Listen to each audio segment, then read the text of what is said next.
আমাদের সমাজের মেয়েদের ঘরে ঘরে ডিভোর্স হচ্ছে কেন জানেন? একমাত্র তার জেদ আর তেজের কারণে। কারণ এই জেদগুলো, এই তেজগুলো একমাত্র তার মার কাছ থেকেই শিখতেছে।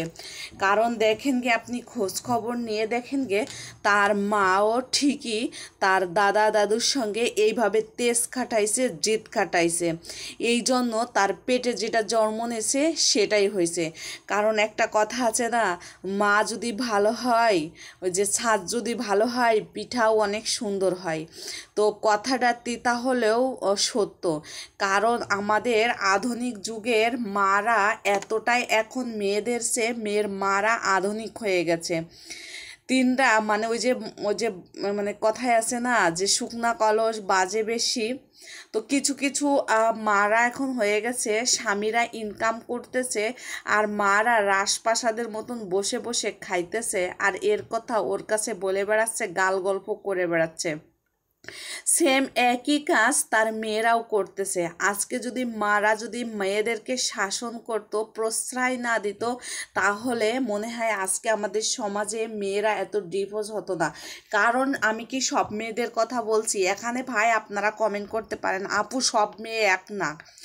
আমি কি সব মেয়ের কথা বলছি? সবাই যদি এক হতো তাহলে কি মানে পৃথিবীটা চলতো? কিন্তু এখন 100 জনের ভিতর 50% মেয়েরাই জেদ খাটাই বেশি, তাদের বিলাসিতা বেশি। কারণ সেটাও নেও তুমি, কোনো সমস্যা নাই, কিন্তু স্বামী তোমার জীবনের একটা আশীর্বাদ বা সার্টিফিকেট হয়ে তোমার জীবনে আসছে, কিন্তু সেই স্বামীকেই তোমরা সম্মান করো না। এখানে কথা আছে, অনেকে বলছে আপু স্বামীর মাকে বা শাশুড়িকে দেখা শোনার করার কোনো হাদিসে কোনো নিয়ম নাই। হ্যাঁ ভাই, নিয়ম নাই, ঠিক আছে। কারণ আপনি তো আপনার স্বামীকে ভালোবাসেন, তাই না? কিন্তু আপনার স্বামী তো চায় আমার মা বাবাকে ভালোবাসতে, ভালো সেবা যত্ন করতে, কিন্তু সেই স্বামীর সুবাদে শ্বশুর শাশুড়িকে সেবা যত্ন করতে হবে।